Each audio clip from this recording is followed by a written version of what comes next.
जय हिंद मेरे सभी प्यारे भाइयों को। दोस्तों अंश स्टडी IQ में आपका स्वागत है। दोस्तों आज है 12 मई। दोस्तों जो वीडियो मैंने आपके लिए बनाई है बच्चों, इस वीडियो में मैं आपको भारत का संवैधानिक इतिहास, जो हमारे संविधान को बनने में इतिहास रहा है, उस टाइम के जो हिस्ट्री और पॉलिटी के बीच की कड़ी है बच्चों, ये इसमें जो इम्पोर्टेंट क्वेश्चंस बनते हैं एग्जाम में, बहुत बार रिपीटेड क्वेश्चन है। इतनी बार क्वेश्चंस पूछे गए हैं बच्चे, बहुत ज़्यादा रिपीटेड क्वेश्चन है। सभी एग्जाम्स में क्वेश्चन पूछे जाते हैं। UP PCS SSC exam, SSC के इवन सारे एग्जाम्स, UP SSSC जो आपका आने वाला एग्जाम है, काफ़ी सारे एग्जाम, जितने भी आपके सभी एग्जाम्स हैं SSC में पॉलिटी बहुत ज़्यादा क्वेश्चंस पूछे जाते हैं। तो आपका टॉपिक है भारत का संवैधानिक इतिहास। बच्चों मैं आपसे एक ही रिक्वेस्ट करूंगा, मैं आप लोगों को लाइव पढ़ाना चाहता हूं, बच्चों, लेकिन उसका क्राइटेरिया यूट्यूब मांगता है 1000 सब्सक्राइबर।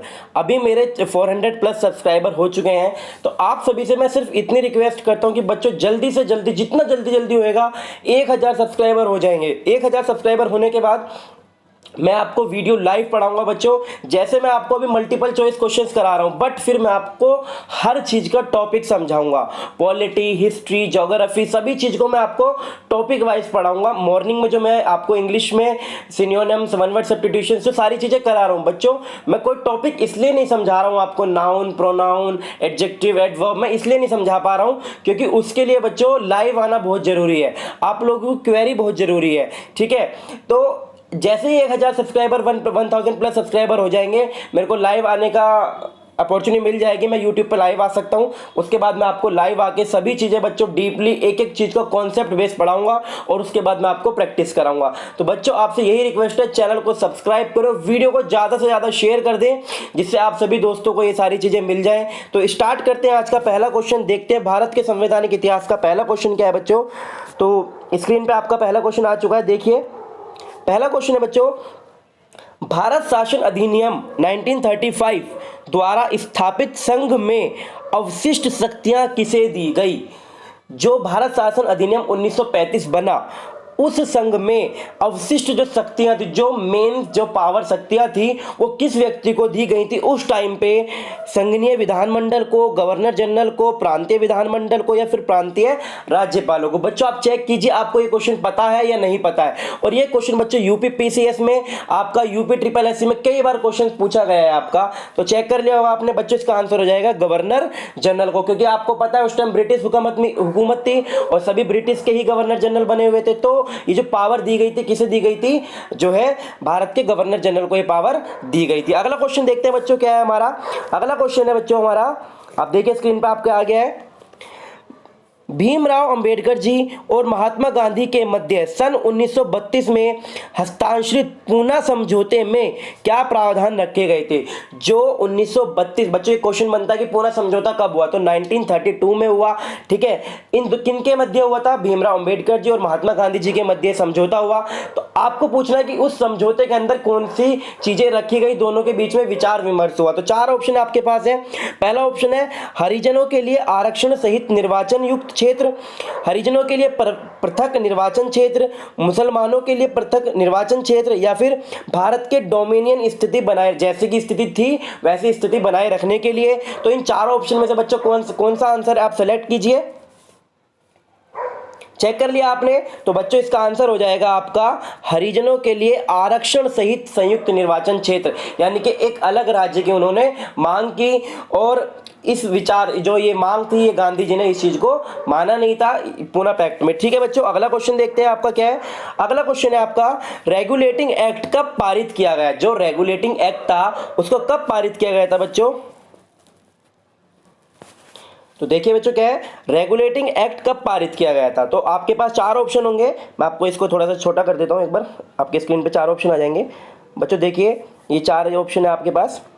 तो रेगुलेटिंग एक्ट कब पारित किया गया, 1793 ईस्वी, 1771, 1771, 1785, 1785, या फिर 1773, यानी कि 1773 ईस्वी। आपको मैं थोड़ा सा जूम करके दिखा देता हूँ।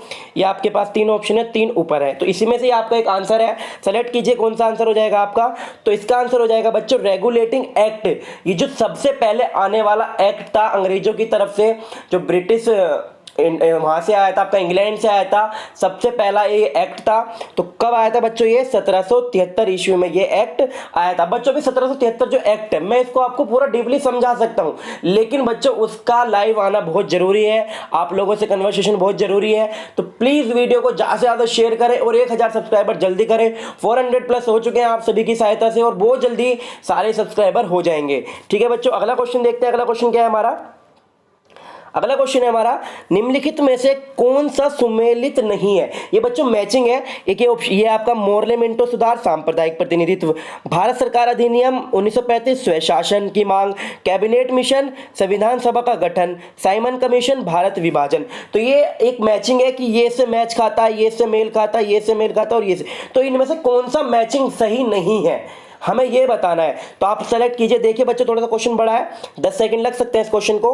कि मोर्ले मिंटो सुधार, सांप्रदायिक प्रतिनिधित्व, भारत सरकार अधिनियम 1970 में, शासन की मांग, कैबिनेट मिशन, संविधान सभा का गठन, साइमन कमीशन, भारत विभाजन। तो इसमें से कौन सा सुमेलित नहीं है? तो इसका आंसर हो जाएगा बच्चों ऑप्शन नंबर 4, यानी कि साइमन कमीशन ने भारत विभाजन का प्रस्ताव नहीं रखा था। और ये सारे ऑप्शन ठीक है। आप इन क्वेश्चन को डीप अच्छे से याद कीजिए कि मोर्ले मिंटो सुधार ने क्या करा? सांप्रदायिक प्रतिनिधित्व, भारत सरकार अधिनियम, शासन की मांग, कैबिनेट मिशन, संविधान सभा का गठन किया और साइमन कमीशन ने भारत विभाजन की मांग नहीं की थी। ठीक है बच्चों, अगला क्वेश्चन देखते हैं क्या है हमारा।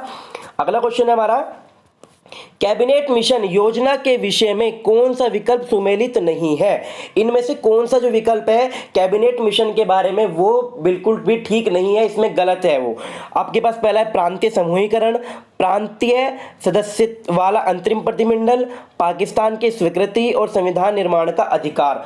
ये इनमें से कौन सा जो है कैबिनेट मिशन ने प्रस्ताव नहीं रखा था भारत सरकार के सामने? तो कौन सा था बच्चों? वो पाकिस्तान की स्वीकृति कैबिनेट मिशन ने इसको नहीं माना था। तो आपका आंसर हो जाएगा ऑप्शन नंबर सी। ठीक है बच्चों, कि ये वाली स्वीकृति उसने नहीं दी थी। उसने प्रांतीय समूह का एक जो सारे उस टाइम पे जो भारत के राज्य थे वो सब अलग अलग थे, तो उनको एक समूह में बांटने की बात की, एक समूह में लाने की बात की थी, जिसके एक केंद्र सरकार हो, प्रांतीय सदस्य वाला एक अंतरिम मंत्रिमंडल बनाने की भी मांग की थी और संविधान निर्माण की भी मांग की थी। ठीक है बच्चों, ये सारे ऑप्शन थे। अगला क्वेश्चन देखिए आपका क्या है, मोर्ले मिंटो सुधार का उद्देश्य क्या था? जो मोर्ले मिंटो थे गवर्नर जनरल, उनका उद्देश्य क्या था? सुधार का उद्देश्य क्या था?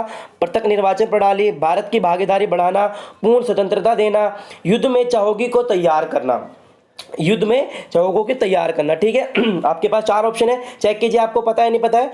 तो इसका आंसर हो जाएगा बच्चों आपका पृथक निर्वाचन प्रणाली, ये मोर्ले मिंटो सुधार का उद्देश्य था। ठीक है, अगला क्वेश्चन देखते हैं क्या है हमारा। अगला क्वेश्चन है आपका, मोर्ले मिंटो सुधार बिल किस वर्ष पारित किया गया? इतनी बार क्वेश्चन पूछा गया बच्चों, बहुत इंपॉर्टेंट क्वेश्चन है और जितने भी क्वेश्चन है बहुत बार रिपीट हुए हैं वीडियो के अंदर, जितने भी मैं आपको क्वेश्चन करा रहा हूं। रट लेना इन क्वेश्चन को, एक एक क्वेश्चन रट लेना और ये सीरीज ऐसे ही चलती रहेगी कंटिन्यू। हिस्ट्री की वीडियो अलग आ रही है, पॉलिटी की अलग, ज्योग्राफी की अलग, इकोनॉमिक्स की अलग, सारी वीडियो आपको इस चैनल पर मिलेंगी। जैसे ही लॉकडाउन ओपन हो जाएगा, मैथ्स का भी आपका स्टार्ट हो जाएगा, रीजनिंग की भी वीडियो आपकी स्टार्ट हो जाएगी। अभी जीएस और इंग्लिश की प्रिपरेशन आप करते चलिए। तो इसका आंसर क्या हो जाएगा बच्चों आपके पास? 1905, 1911, 1909, 1915। कौन सा ऑप्शन है इसका आंसर सही है आपका? 1909। मोर्ले मिंटो सुधार बिल कब पास हुआ? 1909 ईस्वी में। अगला क्वेश्चन देखिए आपका क्या है, भारत के गवर्नर जनरल को किस एक्ट के द्वारा, वो कौन सा एक्ट था, अपनी समिति के निर्णय को स्वीकार करने का अधिकार मिला? अस्वीकार करने का। अभी मैं आपको बताऊं क्या है कि जो भारत के गवर्नर जनरल थे, एक समिति बनाई गई, उस समिति में कुछ मेंबर रखे गए, तो उनके द्वारा जो प्रस्ताव आएगा वो गवर्नर जनरल को पहले वो मानना ही था। ठीक है, तो लेकिन वो कौन सा पैक्ट आया, वो कौन सा एक्ट आया जिसके द्वारा वो उसके जो उनके निर्णय थे समिति के, उन्हें अस्वीकार कर सकता था गवर्नर जनरल। ठीक है, तो बच्चों कौन सा था वो? 1813 का चार्टर एक्ट, 1786 का अमेंडमेंट एक्ट, 1773 का रेगुलेटिंग एक्ट, 1774 का पिट्स इंडिया एक्ट। आप सेलेक्ट कीजिए, आपको देखते हैं आपको पता है नहीं पता है, आपने चेक कर लिया होगा। तो बच्चों इसका आंसर हो जाएगा 1786 का अमेंडमेंट एक्ट। इस एक्ट के द्वारा गवर्नर जनरल अपनी समिति के जो विचार थे उनको क्या है खंडन कर सकता था, उन्हें अस्वीकार कर सकता था। ठीक है, अगला क्वेश्चन देखते हैं क्या है हमारा। अगला क्वेश्चन है बच्चों, भारत को वर्ष 1947 में सार्वभौमिक सत्ता सौंपने की योजना निम्न में से किस नाम से जानी गई? चार ऑप्शन है आपके पास, माउंटबेटन योजना, डूरन योजना, मिंटो मोरे योजना और आपकी वेवेल योजना। इन चारों में से कौन सी योजना थी जो भारत को सौंपी गई थी? आपने सेलेक्ट कर लिया होगा आंसर, तो बच्चों इसका आंसर हो जाएगा माउंटबेटन योजना। मोस्ट इंपॉर्टेंट है, ये माउंटबेटन ही थे जिन्होंने भारत का विभाजन किया था, भारत की जो रेड क्लिफ रेखा उसका नाम भी रखा था। सारी चीजें माउंटबेटन नहीं करी थी, उस टाइम के वॉइसरॉय थे भारत के। ठीक है बच्चों, अगला क्वेश्चन देखिए, आपका अगला क्वेश्चन है, इसको थोड़ा सा मैं आपको पहले क्वेश्चन पढ़ा देता हूं, फिर आपको मैं ऑप्शन दिखाऊंगा। ठीक है, निम्न में से किस अधिनियम ने केंद्र में द्वैध शासन प्रणाली की स्थापना की थी? केंद्र के अंदर, सेंट्रल में केंद्र जो है आपका द्वैध शासन प्रणाली, जो द्वैध शासन प्रणाली थी वो किस में कब लागू की गई थी? ये आपके देखिए कौन सी, इसमें से कौन सी प्रणाली थी वो? भारत परिषद अधिनियम 1892, भारत शासन अधिनियम 1919, भारत शासन अधिनियम 1935 या भारत परिषद अधिनियम 1909। तो इनमें से कब वो पारित की गई थी? आप सेलेक्ट कीजिए। मोस्ट इंपोर्टेंट क्वेश्चन है, द्वैध शासन प्रणाली केंद्र सरकार में या केंद्र में कब आई थी? तो बच्चों वो आई थी, ये जो आपका किस एक्ट के द्वारा आई थी? भारत शासन अधिनियम 1919 के द्वारा ही इसको लागू किया गया था। तो बच्चों आपने पूरी वीडियो को देखा, सारे क्वेश्चंस को समझा। अगर कोई भी क्वेश्चन आपको समझ में नहीं आया प्लीज मुझे कमेंट करके बताइए, मैं आपको डीपली उस चीज को बताऊंगा। और जो मैंने आपसे रिक्वेस्ट की, जल्दी से जल्दी 1000 सब्सक्राइबर कीजिए और मैं आपको लाइव आके सारी चीजों के टॉपिक, एक एक टॉपिक डीपली पढ़ाऊंगा। जो भी आप मुझे टॉपिक बताएंगे मैं उस टॉपिक को आपको पूरा डीपली समझाऊंगा, एक एक चीज के फैक्ट बता के मैं आपको सारी चीजें क्लियर करूंगा। ओके, समझ में आया आपको सारी चीजें? धन्यवाद आपका पूरा वीडियो देखने के लिए। वीडियो को लाइक, अपने दोस्तों में शेयर करें। जय हिंद, जय भारत।